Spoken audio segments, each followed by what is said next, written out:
Hey everyone, welcome back to the Christmas Carol Countdown on iHeartMovies. My name is Jonathan North, and today's episode is a bit different than my usual Christmas Carol episodes. My guest for this one is Brian Earl of the Christmas Past podcast. He's basically a Christmas historian, so instead of just picking one version of a Christmas Carol to talk about, I thought it'd be fun to have him on to talk about some of the most memorable adaptations we've seen. We also have a great talk about what he does on his podcast, and of course, given the nature of his show, a lot of interesting Christmas-related things come up in our conversation. I always enjoy it when I get to do something a bit different once in a while, so I hope you'll enjoy our conversation as much as I did. Usually when I have a new guest, I like to do like a Q&A first, so I get to know you, have the audience get to know you a little better. Yep. So the first question would be just tell us a little bit about yourself. Well, my name is Brian Earl, and I am in California. By day, I design software, and by nights and weekends, I put out a podcast called Christmas Past. So this is now my fourth year doing it, and each year I try to add a couple things to the mix, but the core of what the show is that it tells the stories behind your favorite Christmas traditions. And I do it in a way where there's an emphasis on the storytelling.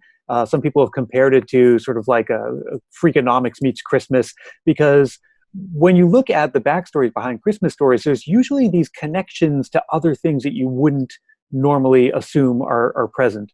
For example, this season I'm doing an episode about Christmas dinner, where the traditional Christmas dinner is a turkey and potatoes and Brussels sprouts. And what you might not realize is that, of course, it hasn't always been that way. It had to start somewhere.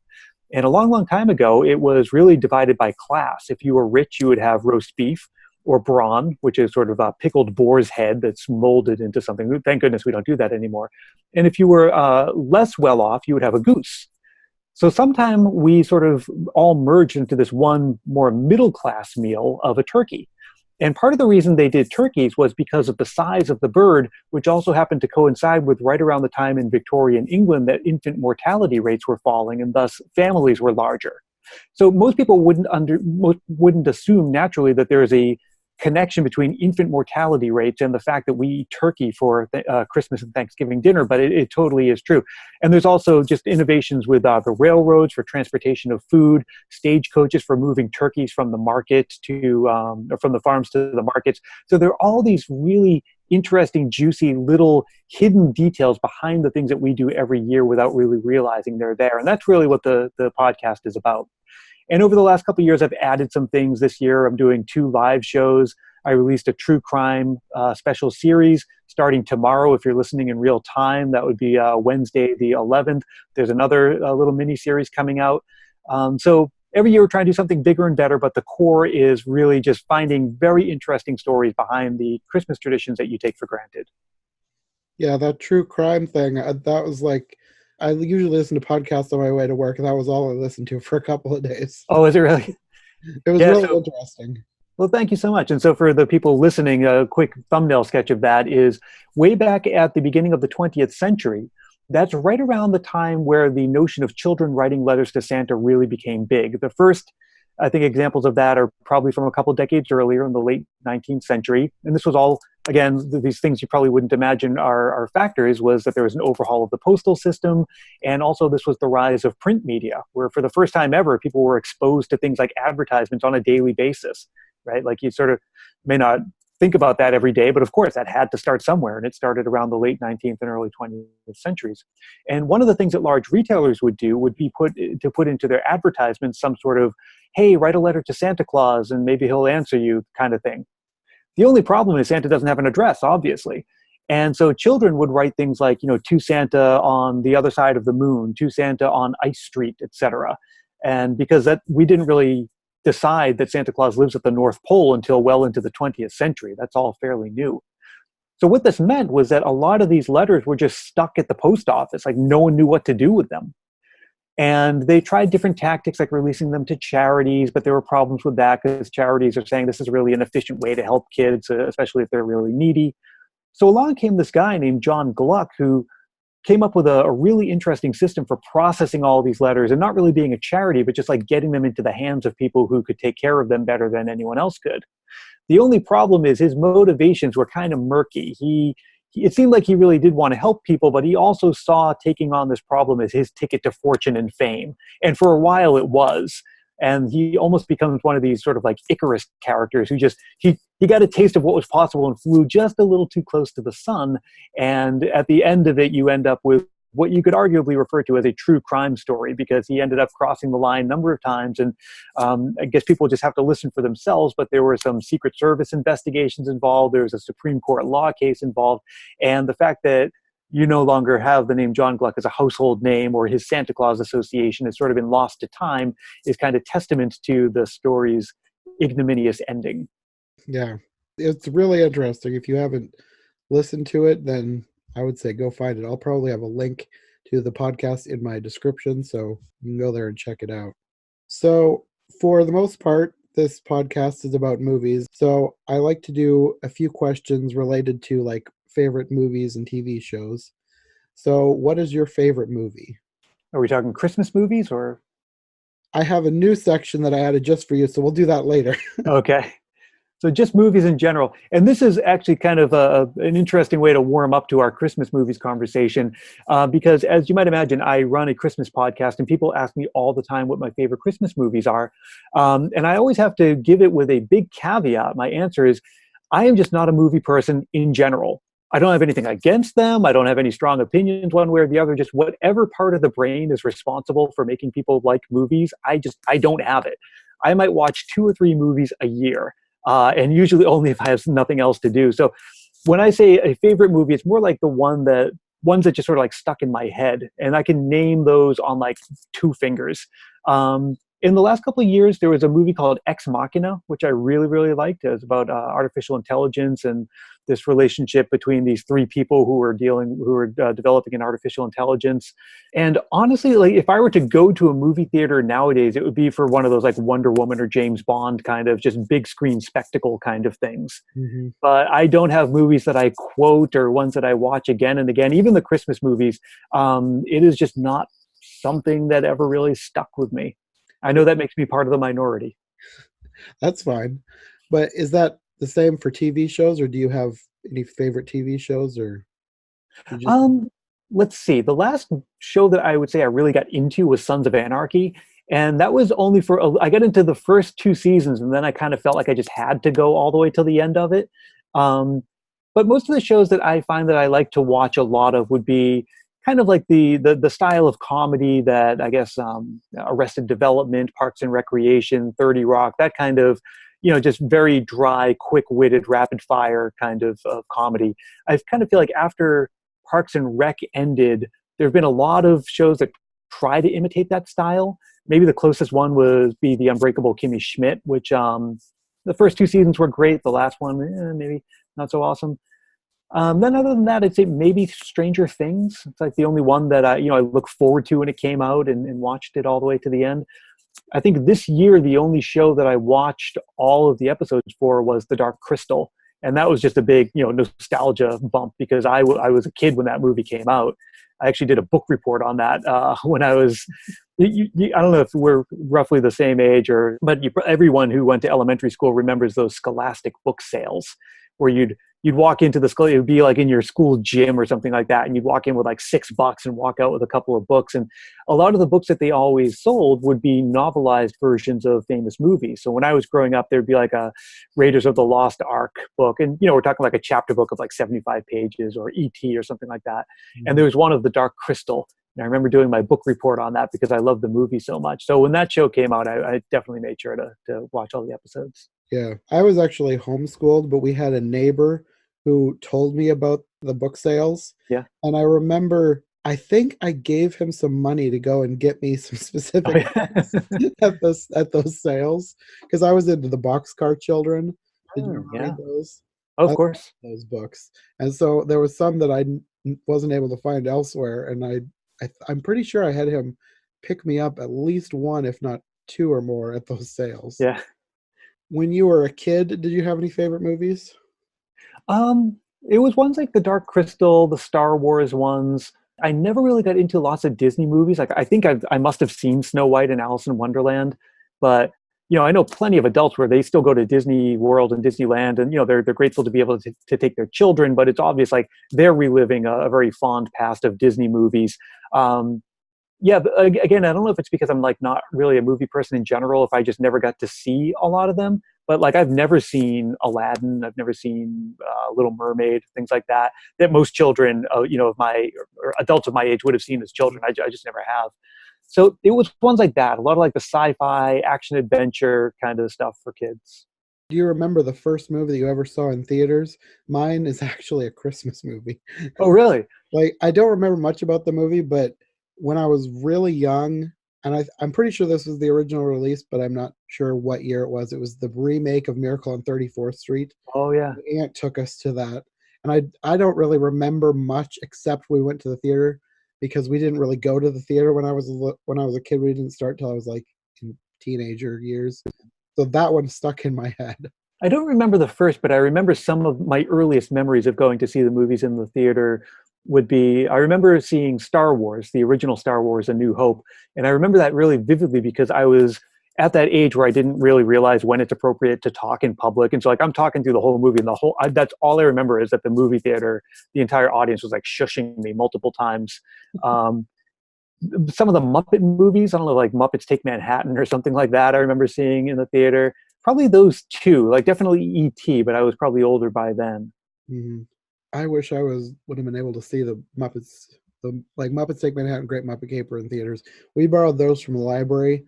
Yeah. Because I guess I'm probably a little younger than you are if you saw them in theaters. Mm-hmm. But those were some of my favorite movies growing up. I love the Muppets. Okay, now we're getting into the Christmas part. Do you have a favorite Christmas movie? It's interesting because when I think of Christmas movies, you can sort of think of them in a couple of different ways, right? So number one is the nostalgia factor. Like there were the ones by movies, I'm going to count things like Rudolph the Red-Nosed Reindeer, like a made-for-television movie. That's not like a standard 20-minute cartoon, right? That was a whole movie. So there's ones that, you like to watch because they bring back those warm memories. And there's always that feeling of like trying to get back into a warm bath after you've gotten out of it, where it's like, yeah, it's warm, but it's not quite the feeling I had just, when I was in it a moment ago. And so I feel like now watching a lot of those as an adult, there is these sort of two tracks going on in your mind. Is like trying to relive something or enjoying the movie on its face as a piece of entertainment, but then also trying to recapture a feeling to varying degrees of success. And then there's also just, appreciating it as a movie in general. I think, Elf is 16 years old now. And I never thought it was the best Christmas movie. I mean, I think it's fine. I really, I think the proportion of the value of that movie to like all the memes you see on Facebook this time of year of Will Ferrell running through the revolving doors or jumping up and down screaming Santa. It's like, okay, it was a good movie. It was like an A- of a movie, right? Like it was good, but I think I'm not really sure it deserves its classic status that it has. But on the other hand, it is a very tightly written movie. Like the way that story ebbs and flows and the way that like things sort of come back later that were set up earlier and just the whole fish out of water hero's journey kind of story. It's very well done. I think that's one of the reasons you see it in a lot of screenwriting books is because it's just held up as an excellent example. So it's one of my favorite movies from that standpoint, but not as like a piece of entertainment that I would watch over and over again. Probably the one that I would sit down to watch over and over again was Emmett Otter's Jug Band Christmas. There is something about that where it's I almost feel like it's well known enough, but it sort of has like almost a cult status to it. Or I think a lot of people would describe it as sort of like one of those hidden gems that really isn't on most people's rotation around this time of year, but really deserves to be. Mm-hmm. So there's that. And then there's, again, if we're being ambiguous about Christmas movies, just like a lot of those ones from my childhood, like that Yogi Bear one where they all end up snowed in at a cabin and all of the Hanna-Barbera characters are there. It's sort of like a precursor to nowadays Marvel Universe, where like all these different characters from all these different properties are sort of coming together. There's another one like that with the Muppets, with the Muppet Family Christmas, where again it's like one of those snowed in plots, right, where they all go to Fozzie's family's house. And I think that's the one special where all of the Muppet franchises, if you like, are present. So the Muppet Babies, Sesame Street, the Muppet Gang, the Fraggle Rock. I think that's about it. Like they're all there in that movie. So that's a really nice one too. But I've recently discovered the value of Hallmark Channel movies. It was something that I wasn't really into for a while and just sort of having a Christmas podcast, you kind of can't avoid that world. And so I've been watching a bunch of those this year. And what I like about them is I feel like they are what a Christmas movie ought to be, which is sort of the time, right? Contemporaneous, sort of dealing with modern themes, and almost like a Harlequin romance. They're meant to last like 1 or 2 seasons. Like, you don't watch these over and over again. Maybe some of them you do, but most of them it's like, yep, that was 2 hours that got me into the Christmas spirit. Thank you very much. What's next? So it's not the only kind of Christmas movie I'd ever watch, right? Like, you need a little variety. They are, and they're not denying this, they're formulaic. They're told in this 9-act structure where things just happen right on time with a certain beats. But there's something comforting about that, and that they don't take themselves too seriously. Some of the stuff I do on the podcast is tell the story of why these movies that a lot of us consider classics became classics. And it's usually not because they're awesome movies, right? Like, It's a Wonderful Life really wasn't successful when it came out. It only became a classic because the copyright lapsed in the 1970s, and that then TV stations could play it for free as much as they wanted.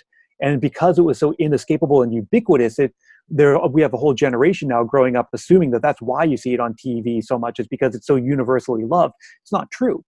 The same thing with A Christmas Story. When that came out in 84, 83, something like that, it didn't do well at all. It was really only because of the VHS tapes, when that became available, that you could watch it a little more widely. And then when it showed up on those TNT marathons because Ted Turner bought it. It was really only because it was forced down our throats that it became considered a classic. So that's why I sort of look at Christmas movies with a bit of a skeptical slant, because most of them really are, I feel like, these sweet and sappy things that maybe don't deserve to have the life that they do. Maybe they're meant to just live for a couple of years and then let's make room for something else. Okay. Well, how do you feel about all the different versions of A Christmas Carol? A Christmas Carol, it's actually a really good jumping off point from where we just were. Why is A Christmas Carol in general considered such a classic, right? And it's actually for somewhat similar reasons. It's a good story for sure, but it was popular when it came out. So it's not like A Miracle on 34th Street or It's a Wonderful Life and Christmas Story, where it didn't really find its audience first time around. It actually did. It was very popular. And part of the reason for that is because it was yet another story in an already popular genre of Christmas ghost stories. So the question is, like, where did all those other Christmas ghost stories go? And why did this one rise to the top? Like, that was a big thing back in the day. And I did a whole episode about this season of Christmas ghost stories. And it's a largely forgotten way to tell stories at Christmas, except for this one example. So why did A Christmas Carol remain when all the others went away? And part of it, again, was because it was popular. And then part of it was also because it was plagiarized like crazy. There were bootleg copies of it going around. People were publishing it that really didn't have the right to publish it. That's what helped it to spread and become as popular as it did and sort of cement its status. When you look at it nowadays, it's sort of like, it's kind of hard to relate to in a lot of ways. It was meant to be somewhat spooky. Nowadays, kids would watch this. No one would really find it spooky. And it just has this sort of old-timey feel that just, to me, it still feels out of place. And so in a lot of ways, I think I read someone recently writing about detective stories, where if you write a detective novel, by definition, you're doing a period piece nowadays. There's no such thing as the shoe leather gumshoe, like that just doesn't exist anymore. So if you write about something like that, you're definitely doing some kind of costume drama, whether it's as a movie or a book. And I get a similar vibe from A Christmas Carol, where any attempt to modernize it is absolutely going to fail. So when it comes to all the different adaptations, what I like are the ones that really try to stay true to the original, or just take it in such an absurdly different direction, right? There have been, like, there was where Ebenezer Scrooge was a woman, and they renamed her to Ebenita Scrooge. Might have been like Olympia Washington, I want to say. I forget. But some of the ones that I really like my favorite one would be maybe the George C. Scott version. That was a made-for-TV movie from the early 80s. But then another really, really great one is the Muppet Christmas Carol, with Michael Caine playing Scrooge and the Muppets playing all the other characters. I mean, that one, I just feel like that does take something that maybe doesn't always lend itself to like live action. There's something about the story where, like the ghost of Jacob Marley always, that has like that look where, like, with the blue skin and the sort of, it always looks like a stage ghost. right? That was another thing that was going on in the Victorian times, was like ghosts were really big in dramas too. And around that time, there were all kinds of innovations in the world of stagecraft. There was something called the Corsican Trap, which was something that you'd see on stage, which sort of gave the appearance of a ghost appearing out of nowhere. It was like this little ramp under the stage where the ghost could kind of like rise out of nothing. And Queen Victoria famously loved going to see those plays. There was this one play that featured the Corsican Trap where she went like 5 times because she loved it so much. And then not long after, there was a man named something, his last name is Pepper, and he developed this technique for creating what's now known as Pepper's Ghost. Mm-hmm. And if anyone goes to, I think it's Disneyland, you go on the haunted house ride, and when you're looking at yourself in the mirror and you see these ghosts sitting beside you, it's the same principle. It's a sort of tilted glass that an image is projected on in a way that appears to be like hovering and shimmering. But even so, I think a lot of the movie adaptations of A Christmas Carol still have that sort of stage ghost look, where the ghosts kind of look like an actor on stage rather than like this sort of, I don't know, creepy otherworldly apparition. But with the Muppets, it's because everything is so detached from, you know, your normal reality. You're in this puppet world that it feels a little more congruent to me. It feels like something I could sit as someone in the 20th or 21st century and kind of swallow that pill. Yeah, I could see that. So you talk about like all the older Christmas stories. Mm-hmm. It's not that you'd like dislike any, dislike them, but you don't seem to regard them with the same level of reverence that a lot of people do. So are there any Christmas stories, whether not movies or just stories, that you really like? There's something is like your favorite? That's a good question, because a lot of the trends over time have been that Christmas movies really come in just a couple of flavors nowadays. They're usually, if it's geared to kids, it's about some characters who either have to save Christmas, you know, like from an evil witch or something like that, or learn the true meaning of Christmas, right? Like someone whose heart is just sort of closed down and just needs to feel Christmas magic. So those are, two kinds of flavors, mostly towards kids, although you see those for adults too. And then for adults, it's almost always a romance. And when we say romance, it's specifically the origin story of how a couple came together, right? There are other ways to do romance stories, of course, like couples staying together or reigniting romance. It's always like a young couple coming together. Or it's about some kind of homecoming, someone who's estranged from their family and gets to come back. More rarely, we see the ones like It's a Wonderful Life or A Christmas Carol or even Home Alone, where the plot is someone is given a glimpse at an alternate version of their life, usually because they need to get a grip on their life now. So by sort of taking outside of your normal perspective and seeing what life could have been like, or what life would have been like if you had made different choices, then they sort of help to gain the perspective they need to get their life back on track. And so we've sort of all come to agree collectively that those are basically like the 4 or 5 different formats that a Christmas story can have. There are lots of different directions that Christmas stories can go in. And so the ones that I've always gravitated to have been maybe more of like the, not from the world of movies, but from like the world of old time radio. It's something I've talked about on my podcast a lot. I feel like modern audiences, it's a bit ironic because the audio drama is making a big comeback in the form of podcasts. Mm-hmm. Well, back in the day before television, the audio drama and radio in general was like the dominant form of entertainment. And there is a ton of stuff. There's like decades worth of content that's all freely available online right now that just waiting for people to rediscover it. Mm-hmm. So some of my favorite in the world of old time radio are like the old time radio detectives. And if anyone listens to my show, you'll know that I always sign off as the show is produced by yours truly, Brian Earl. That is an homage to my favorite radio show, Yours Truly, Johnny Dollar, which was about an insurance investigator. And the format of the show is every week he's making out his expense report. And in the process of doing that, he's taking you back through the adventure that he just had. And at the end, he signs off, Yours Truly, Johnny Dollar. And every year they would do 1 or 2 Christmas episodes. And that was true for a lot of the other ones too, like Sam Spade and Dragnet, et cetera. And that kind of stuff, I find really, really, I love that.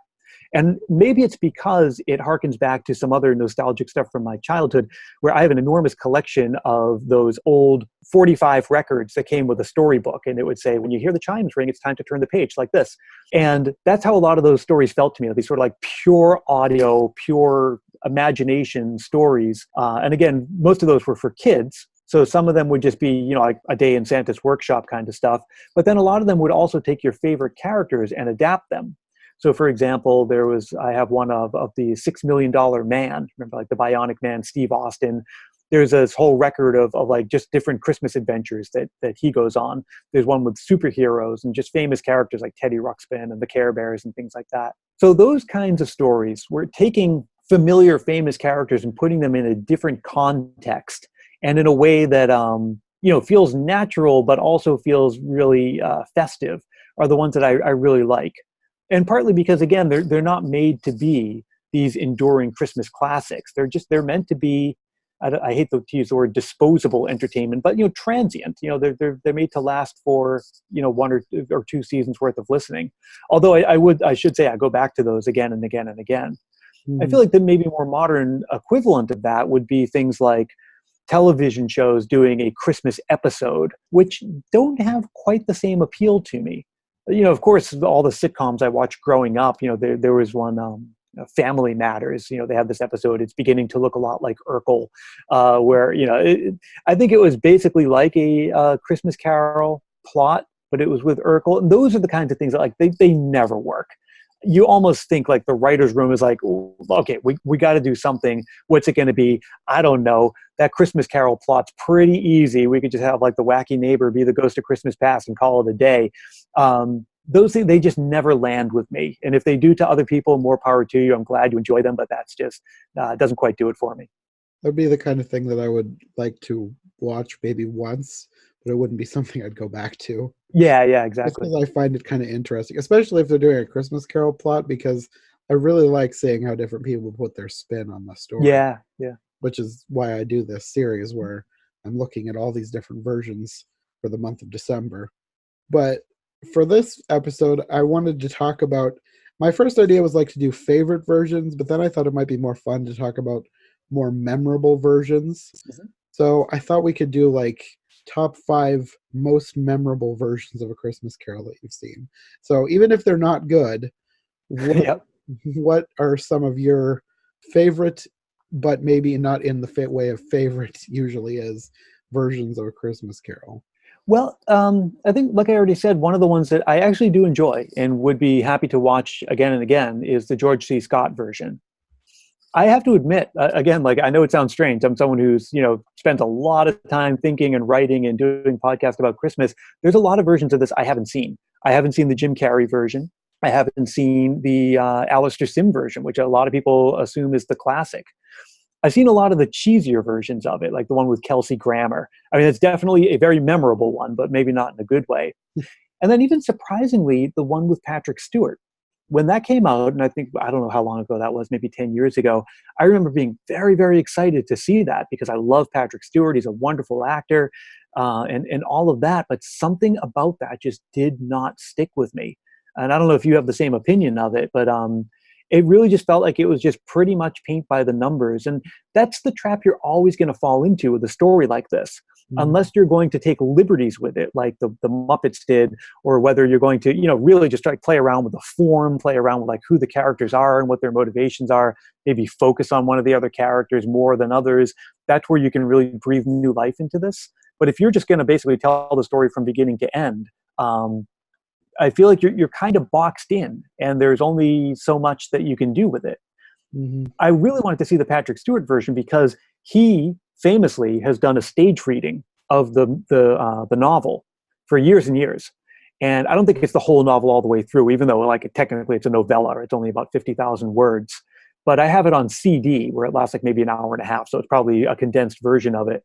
And the way that he tells it is just wonderful. But of course, it's made to be read aloud and made to like a lot of the visuals are happening in your head.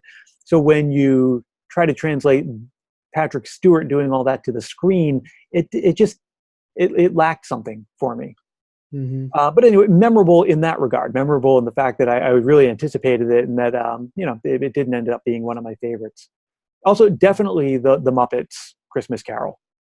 There's another version, which again, the video or the movie version wasn't my favorite, but there's an audio companion which I really love, and that's Mickey's Christmas Carol. Mm-hmm. So again, a cartoon one. Not super into Disney cartoons, but I had the record of the condensed version of this, where it says when you hear the chimes, it's time to turn the page. And part of the reason I like it was not necessarily the story. Although the story, I think it did work, the way that they assigned all the different characters, where Goofy is Marley's ghost, etc. Mm-hmm. But I think one of the most memorable things about it for me is that at the end there's this original Christmas song that they play. There's two actually, because Scrooge McDuck plays Scrooge, and so he has the song. The only thing I care about is money. But then there's this other just like generic Merry Christmas song, which is actually one of my favorite Christmas songs, and as far as I know, it's only available at the end of this record for Mickey's Christmas Carol. So if anyone out there, you can probably get it on CD or even just find it on YouTube now, but if anyone has 10 minutes to listen to that version, I think it's time well spent. Mm-hmm. So that covers 3 now, right?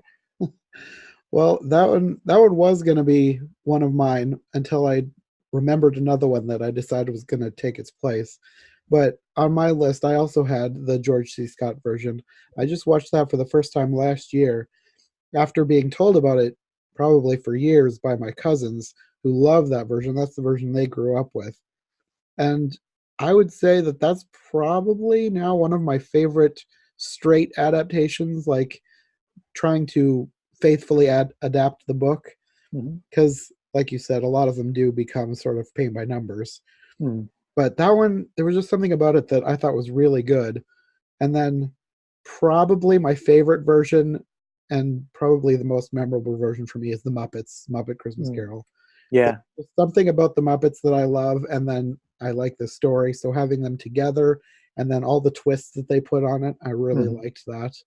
And it's always interesting when they're doing one of those where there's a bunch of characters you're already familiar with, and there's a sense of satisfaction being like, oh, right, like, yeah, they use that character for that because that makes perfect sense. You can't always do it that way. Like sometimes it's just sort of like, okay, we needed Gonzo, he can be the narrator. Sure, that works. Yeah. But like Waldorf and who's the other guy? Statler and Waldorf, Yeah, like it's just like they just worked so perfectly, And yeah, there's just like a lot of other really cool puppeteering just in general. There's like a lot to watch there. And that's something I always appreciate. Maybe for the same reason I like Dark Crystals. Like, you look at this and part of the appreciation is knowing like, okay, like underneath all this is just like some dude with his hand up a piece of fleece, but like it feels lifelike, it feels believable and engaging. And that alone is enough to make it feel worthwhile. Mm-hmm. As much as I love the Muppets and all of those types of shows, I think that is another reason that I like it. It's a whole other level of appreciation just watching it. And for some people, I think they would probably say I'm ruining the magic trying to figure out how everything works. But I like that about it. I like the story, plus I like figuring out how everything works. Yeah, it's like, I forget who said it. There's someone who, maybe it was Jim Steinmeier. He builds illusions. He's like one of those guys who would build the tricks that you see on stage. And he has this really great book called Art and Artifice, which is just a series of essays on the nature of illusion. That's something that's always been of interest to me. But he talks about how whenever you see a magic trick, like 3 things are going on in your mind. Like first is the moment of stunned surprise. Then is like that enchantment of like, something that shouldn't happen just did right in front of me. But then right after that, like you want to try to figure out how it was done.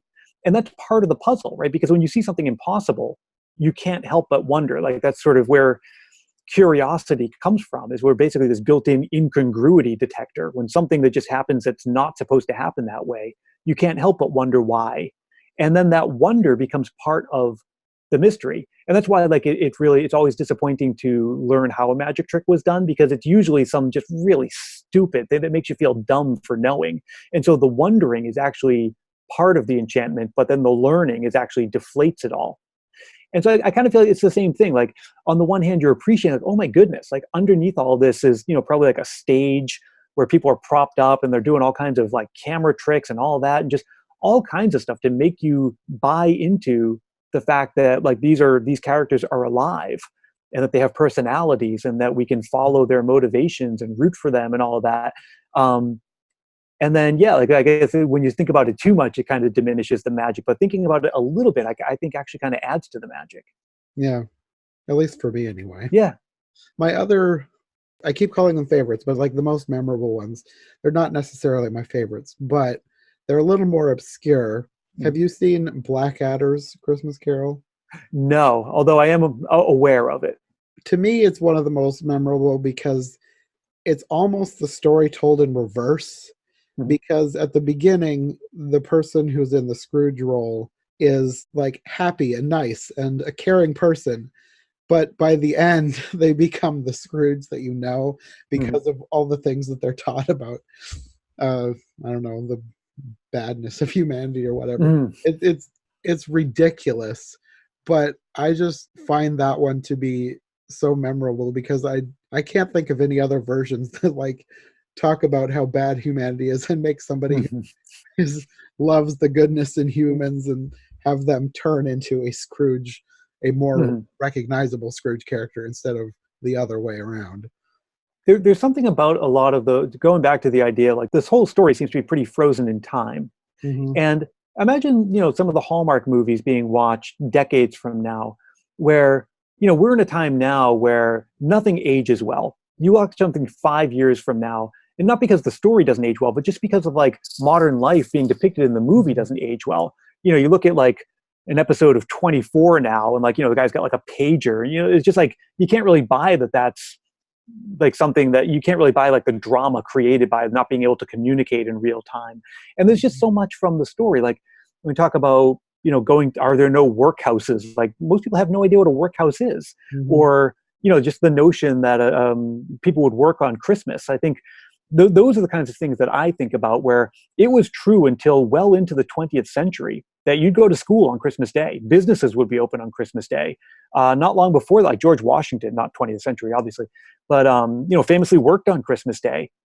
So the whole idea of like someone asking for Christmas Day off, like I remember watching that, like why wouldn't you do that? So there's a lot of those references, or the people going around collecting for the poor. Income inequality was pretty different back then than it is now. So there's just, I feel like a lot that modern audiences can't relate to. And when you're able to, I don't know, sort of either make that feel more modern, or the modern equivalent. I think like maybe a parallel to that would be the updated Sherlock Holmes series with Benedict Cumberbatch, where, they changed a lot of the language. Instead of saying it's elementary, he'd say it's obvious, because that's what that word means like nowadays, right? So you take away that stilted language, and then it's like, okay, now I get where you're coming from. So I've yet to see a version that really fully takes the story and makes it modern enough that all of the references are more congruent with what we're familiar with today. And that's Hmm. why I think there's a lot of untapped potential. And certainly in the world of fan fiction, there's lots of that. There's authors who have followed the whole story of Scrooge's girlfriend, or maybe like, the backstory for like, Scrooge and Marley's relationship, things like that, that I feel like there's a lot of new avenues for, a lot of fertile ground for exploring the story more. But I kind of feel like if you were to tell me that a new version is coming out, which there is one this year, right, with Guy Pearce. There's two. Oh, is there? Yeah.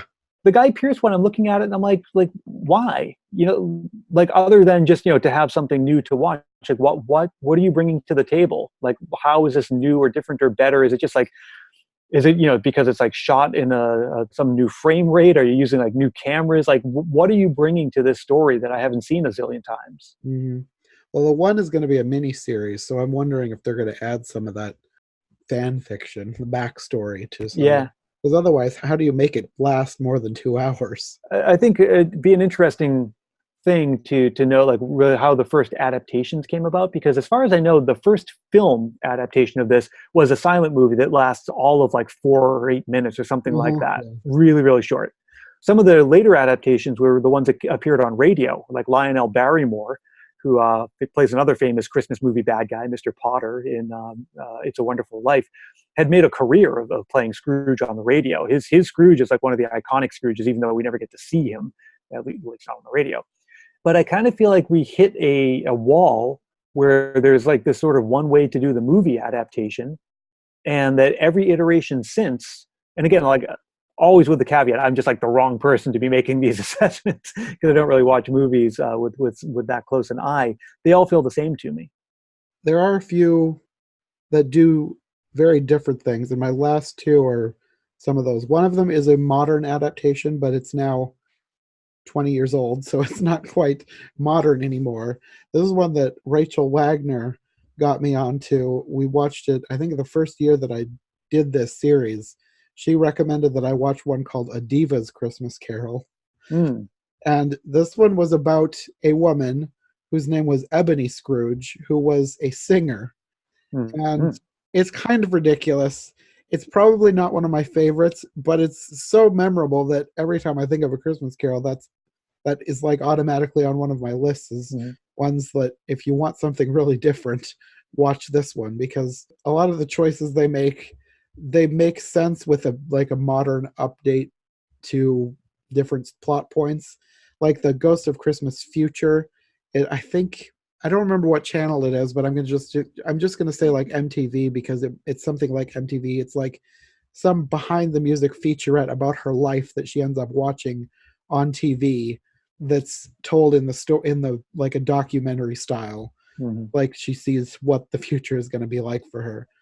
And it's not the greatest version, but it's very different and very memorable.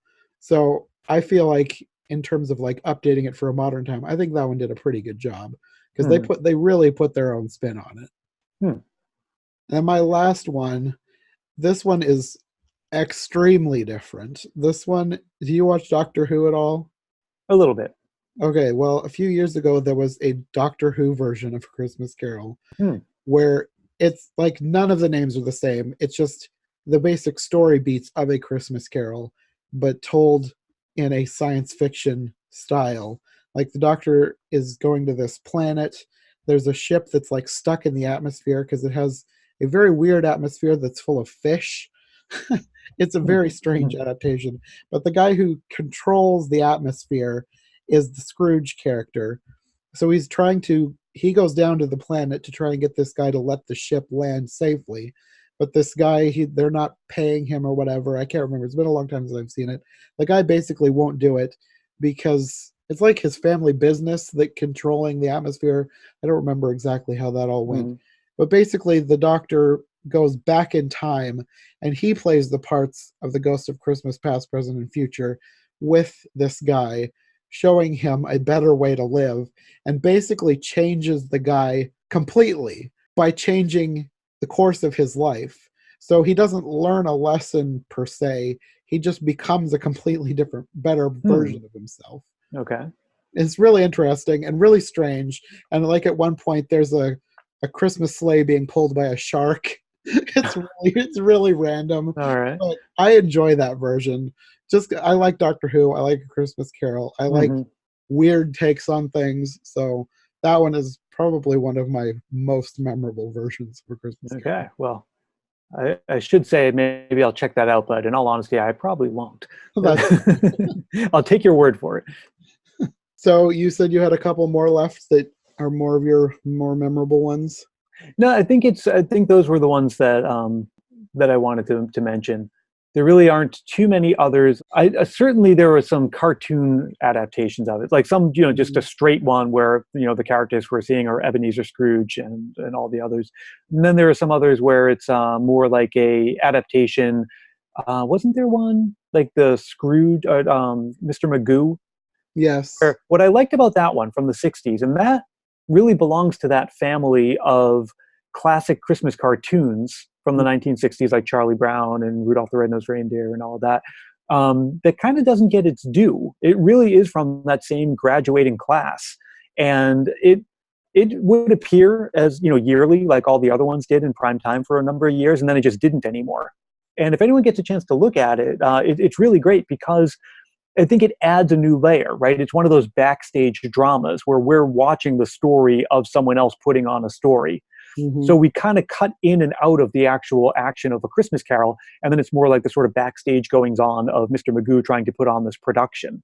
I like that one. Then there's another one where it's kind of similar, where it's the Flintstones, where, forget the irony for a moment of like, prehistoric Christmas. Yes. I was just on another podcast talking about that, where BC, remember BC, the comic strip? Yeah. There's a BC Christmas special, by the way. You can still find it on YouTube, which it obviously makes no sense at all, but it's there. So yeah, those two, I'd say some of those cartoon ones are pretty good. There might have even been a Scooby-Doo one. That sounds vaguely familiar to me, but I don't actually. I wouldn't be surprised. Yeah, Scooby-Doo deals in ghosts. in Ghost, yeah, quite a bit. So, of all the ones you've seen, do you have one that you would say is your favorite version of A Christmas Carol? Probably the George C. Scott version. Okay. It's not the kind of thing that I watch every year, maybe every like 2-3 years. And I always like doing that. That's the thing. Like maybe the older you get, the faster time seems to go. I feel like this year especially, I'm digging out some of the old, Christmas stuff, and it's like, gee, didn't I just put this away like a month ago? So I feel like a lot of these movies, I used to watch them every single year. Now it's more like every couple of years, because then you kind of forget stuff, and that's a good thing, because then you rediscover little details you never noticed before, some line that you didn't realize that you thought was kind of interesting or fun. So I haven't seen it in a couple of years. I probably won't see it this year, in all honesty, just because this season is so short. It's the shortest possible gap between Thanksgiving and Christmas this year, so there's not a lot of viewing opportunities. But yeah, I really would say that's the one that stands out to me the most. And probably the one that I am likeliest to experience this year would be one of the audio versions, like Mickey's Christmas Carol, or some of the ones from the world of old time radio, because that is something I can reasonably expect that I could pop it in my headphones on the way home from work and get to experience it. Mm-hmm. Yeah, I need to look up some of those. That would be interesting to listen to some of those. It would make a good addition to my podcast series. For sure. Okay, well, I know you have to go pretty soon, so I guess to close out, do you want to let everybody know where they can find you? Yeah, well, Christmas Past is available wherever you get podcasts. There's also a YouTube channel. Just look up Christmas Past. On Facebook, Twitter, and Instagram, all of my social handles are a little different, so just search for Christmas Past and look for the logo, and you'll find me. And then the blog at christmaspast.media, which I know it's a funny URL, but it's christmaspast.media. That's where all the show notes for my episodes are, but then a bunch of other stuff too. I have videos, articles, infographics. Recently, I've actually been playing some of those records that I was describing, the storybook records. I'll make a video of those and post them to my YouTube channel, and then also to my blog. So christmaspast.media is probably your best entry point for all of the things that are involved in the Christmas Past universe. That's where I also do like some new stuff, some interviews, publish articles, and then of course all the episodes of the podcast are there. Okay. Yeah, and I'll try to have links to all that in my description below, so if people want to find you, they should be able to find it pretty easily in my notes. Sounds great. Okay, well, thanks for joining me. This was a lot of fun. Yeah, I had fun too. Thanks so much for asking me on. Yeah, I might have to do it again sometime. I've been trying to think of like Christmas in July ideas. Sure. So if you have any suggestions, you can let me know. Otherwise, if I think of something, I'll let you know. Yeah, sounds good. There actually is a movie called Rudolph and Frosty's Christmas in July. It's the same Rankin Bass, or no, is it Rankin Bass? I forget. Like one of those claymation ones, or Animagic, I think is the technical term. But yeah, there's a Christmas in July movie. That would be interesting. Yeah, I'd have to talk about that. Sounds great. Okay, well, I guess we will see you next time. All right, and Merry Christmas to you and all your listeners. Yeah, you as well. Thanks again to Brian for joining me on this episode. I'll have links to his show, website, and social media in the description. If you enjoy all things Christmas but have never heard of his show before, you definitely should check it out. Next time on the show, my friend Eli Sanza will be joining me, and we'll be talking about another animated version of the story, this one from the 70s. This one is quite different than the last animated one from the previous episode, so make sure you check it out.